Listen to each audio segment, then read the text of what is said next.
enseguida salir del pozo y encarar nuevamente la vida. Pero hay gente que no, que va cayendo en el pozo, y a eso más o menos se dedica la logoterapia. Pero le vamos a preguntar a Cecilia Saint-Girón, que es psicóloga, profesora en psicología y en filosofía, y que me va a decir un poquito, brevemente, porque debe ser una explicación muy extensa, ¿no? Brevemente de qué se trata la logoterapia. Hola, buenas ¿Qué tardes, tal? buenos días. La logoterapia es una corriente psicoterapéutica específicamente, pero también implica una concepción antropológica y filosófica del ser humano, que lo concibe de una manera más integral y completa, sin llegar a reduccionismos o solo biológico o solo psicológico, sino que abarca toda la dimensión humana.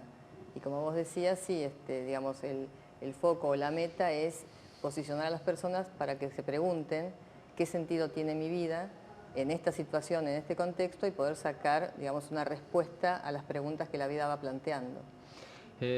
Aquello de existir, ¿no? Porque bueno, la palabra existir viene de existir, de relacionarse con el afuera, y de ahí que nos preguntamos muchas veces, ¿para qué estoy acá? ¿Para qué? Y esa pregunta que es tan esencial y que muchas veces todos nos la hacemos, yo decía, en algunos casos llega a ser de vida o muerte, porque hay gente que realmente se abandona, o empieza a tener una enfermedad, químicamente empieza a cambiar su cuerpo por esa angustia que tiene de no saber realmente qué es lo que tiene que hacer en su vida.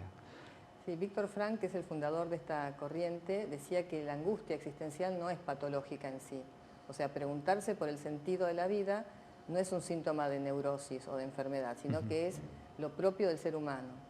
A veces hay personas que, digamos, lo van buscando cotidianamente en pequeñas cosas y van encontrando a través de valores de creación, por ejemplo, el trabajo, la producción de obras o lo que realmente le signifique un valor que puede dar a la humanidad. O también aquellas vivencias que uno puede recibir del mundo. Pero hay personas que llegan a esta pregunta solo en situaciones extremas, que son las situaciones límites, ¿no? Son aquellas que nos tocan y no podemos cambiar. Y siempre aparecen preguntas a través de esas situaciones. Entonces, ¿cuál es mi respuesta frente a esto que ya no puedo modificar? ¿O cómo sigue mi vida de aquí en más? Entonces, a veces, como vos nombraste el término resiliencia, tiene que ver con un resurgir, con un volver a empezar.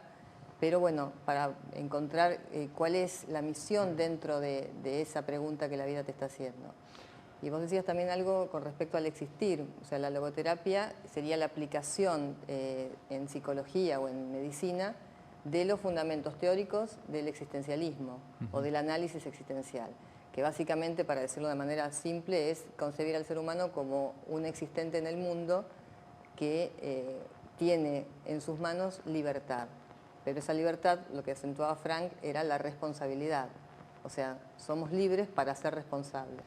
¿Qué pasa con aquellos que dicen, bueno, ahora está muy de moda, digo yo, porque escuchaba a un maestro zen que decía, el zen es una moda, yo realmente hago zazen, solamente que es la manera de estar conmigo mismo.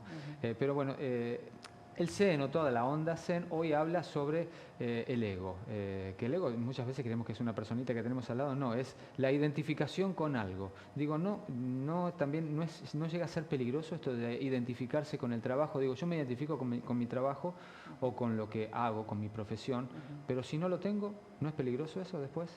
Claro, el problema es cuando uno toma como absoluto un valor que es relativo. El trabajo es un medio para encontrar sentido en la vida, pero no es el sentido o el fin en sí mismo. Si yo confundo eso, bueno, voy a entrar en una depresión noógena, decimos nosotros, porque perdimos aquel absoluto que creíamos que era todo en mi vida.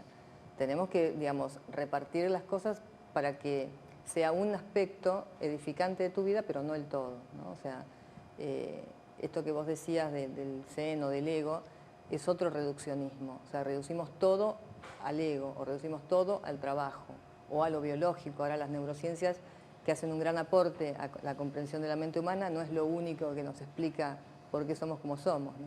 Sí, bueno, la ciencia es como que tenemos que buscar una justificación y lo dice la ciencia, ya está, me quedo tranquilo. Claro. Lo dijo la ciencia, ya está, pero hay cosas que no tienen Hay cosas una que no tienen explicación y hay explicación. cosas que no se reducen a esa explicación, o sea, van más allá de... Nosotros hablamos de autotrascendencia. Así como hay algunas corrientes psicológicas que hablan de la autorrealización, que quedaría un poco encapsulado en el propio yo, Nosotros pensamos la autotrascendencia, que esto significa poder salir de uno mismo para orientarte a alguien diferente, sin olvidarte de vos, pero sí orientarte a valores, a otra persona, a una tarea, que puedas desplegar tu ser, pero en el otro o en los otros, ¿no? En el mundo externo. Esto que hablamos se traslada a cuestiones que son muy cotidianas. Por ejemplo, lo que muchas veces criticamos, esto de los hinchas de fútbol, por ejemplo, ¿no? Que se transforman en barras. Ajá. Y que en barras, digo, más allá de los negocios que tengan o no, pero la persona que dice mi club es mi vida y pierden la noción de lo que es realmente su vida por identificarse con eso, ¿no? Claro, Frank hablaba de una patología de nuestra época caracterizada por 4 síntomas. Uno de esos síntomas es el fanatismo. El fanatismo toma a la propia posición como la única. O sea, lo que yo pienso vale y lo que piensa el otro no existe, o lo anulo si no piensa igual que yo. Entonces, por eso el fanatismo te encapsula en tu propio yo y cierra otras posibilidades al mundo. El fanatismo y, digamos, el otro síntoma es el colectivismo, o sea, el pensamiento de masas. Ahí, en lugar de predominar el individualismo, predomina la sociedad. O sea, se hace, se dice, voy con la masa, me pierdo yo en la masa. En cambio, en el fanatismo, los otros desaparecen y solo estoy yo. Toma Frank algo de lo que había estudiado también Carl Gustav Jung con respecto al inconsciente colectivo, a esto que decíamos, ¿no?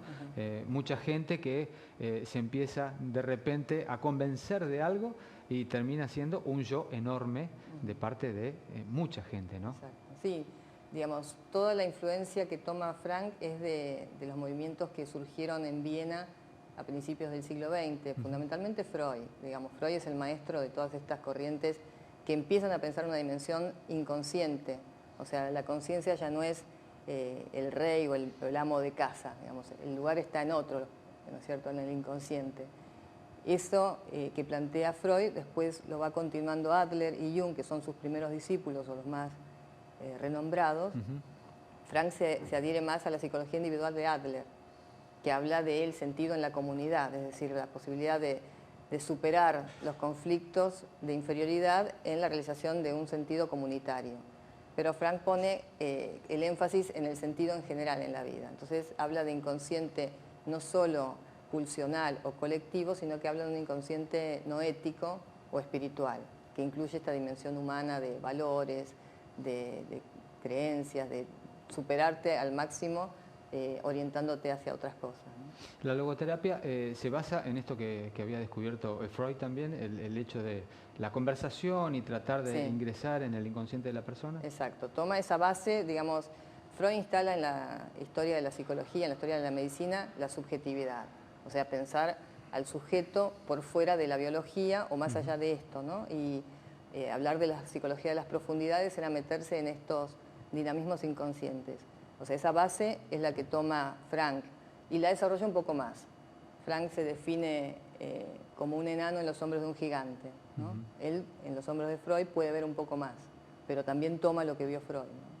¿10 años de logoterapia en Rosario? 10 años, sí. Bueno, ¿actividades?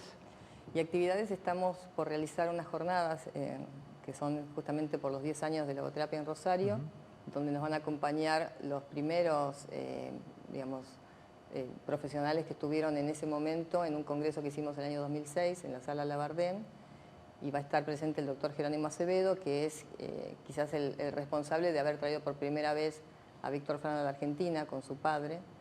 Él vino en el año 1955. Bueno, desde allí empieza en Buenos Aires a través de la Asociación Médica, luego a través de la Fundación Argentina de Logoterapia, y en el año 2006 traemos, digamos, un centro de análisis existencial aquí en Rosario. Hacemos unas jornadas de diálogos donde va a estar el doctor Acevedo, la doctora Marta Vigo, son todos los primeros, digamos, alumnos de Frank en Argentina. Bien, ¿lugar, horario? El horario es de 8:30 a 13 en la sede de gobierno de la Universidad Nacional de Rosario. Bien. Maipú 1036. Al 1000. Al 1000. Al 1000, como decimos los periodistas, porque nos olvidamos también la dirección. Maipú al 1000. ¿Es libre la entrada? Tiene un costo para profesionales de 300 pesos y para estudiantes 200. Bien.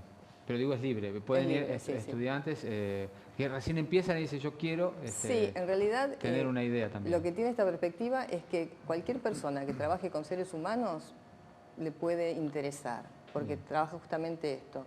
Específicamente, bueno, pueden ser estudiantes o profesionales de medicina, de psicología, docentes, trabajadores sociales. También va a estar una trabajadora social en las mesas de exposición. Bien. Así que bueno, es amplio. Y para el público en general que quiera profundizar el pensamiento de Víctor Frank también puede asistir. Cecilia, muchísimas gracias. Bueno, muchas gracias. Hacemos una pausa breve.